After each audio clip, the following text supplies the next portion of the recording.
What I want to share with you is, where does guilt go? My guilt is supposed to go first towards Allah subhanahu wa ta'ala. And there's a huge difference between the guilt I have towards Allah and a guilt I have towards a person.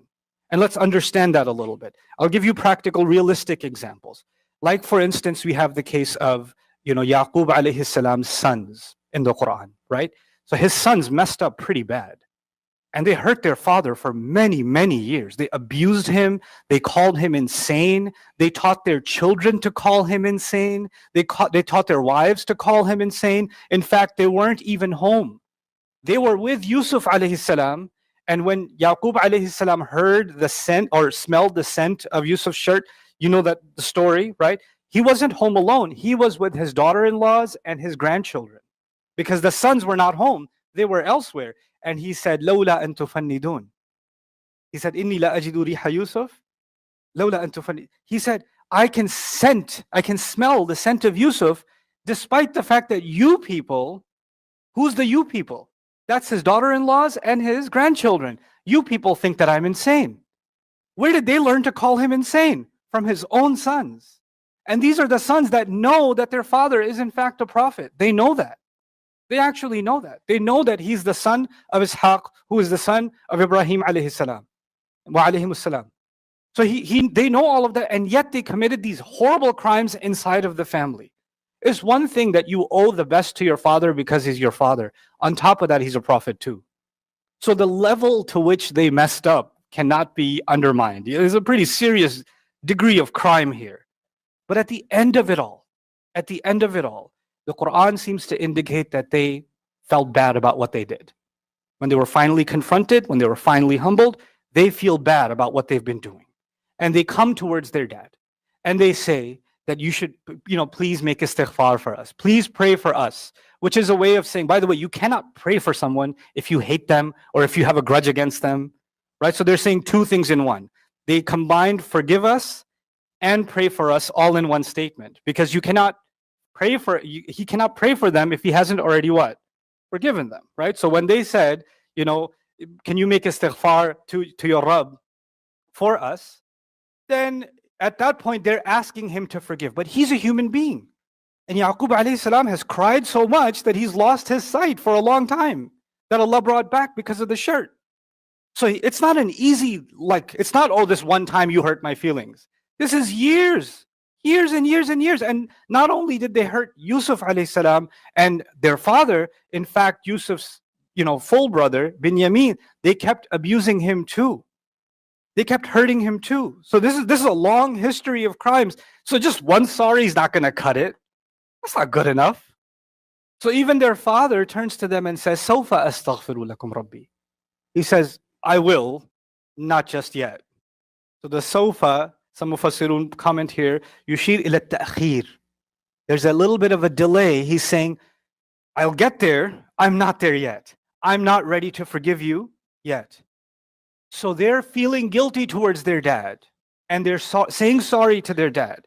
And their dad is saying, I'm not entirely ready to pray for you yet. I will, hopefully. I'm not there yet. The reason I wanted to bring this up is because we have to understand the difference between the human ability or inability to forgive right away, and the difference between that and who Allah is. Allah forgives right away. Allah forgives right away. You can be committing crimes against Allah for years and years and years. Sins on top of sins on top of sins. Knowingly and unknowingly. Ya Allah, I knew I had to pray. I still didn't pray. I knew that was wrong. I still did it. I knew that was haram. I still earned money that way. I knew that was wrong. I still lied about it in court. I still did this. I still did that.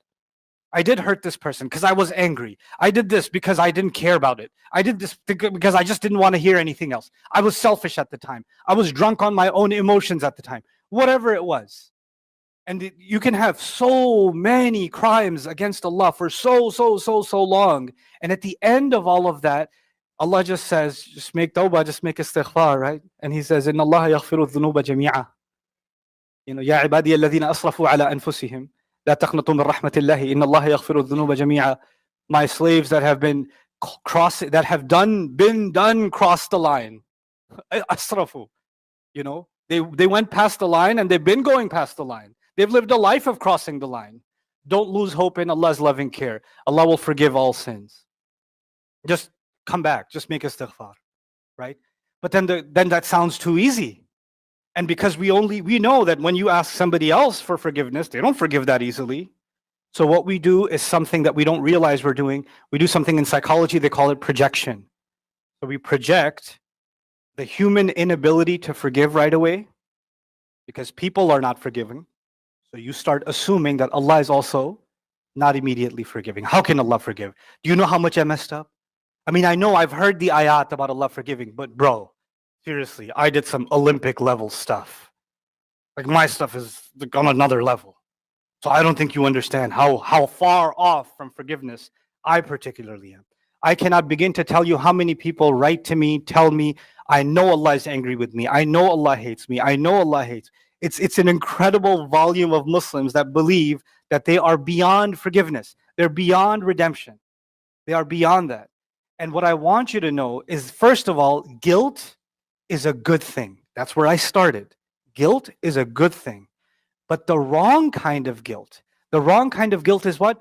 Allah will never forgive me. I'm too far gone. You know who believes Allah will never forgive him? Iblis.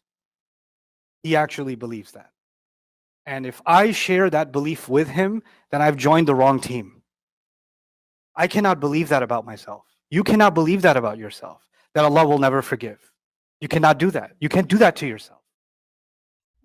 I hope you guys enjoyed that video clip. My team and I have been working tirelessly to try to create as many resources for Muslims to give them first steps in understanding the Quran all the way to the point where they can have a deep, profound understanding of the Quran. We are students of the Quran ourselves, and we want you to be students of the Quran alongside us. Join us for this journey on bayinatv.com, where thousands of hours of work have already been put in. And don't be intimidated, it's step by step by step, so you can make learning the Quran a part of your lifestyle. There's lots of stuff available on YouTube, but it's all over the place. If you want an organized approach to studying the Quran beginning to end for yourself, your kids, your family, and even among peers, that would be the way to go. Sign up for bayinatv.com.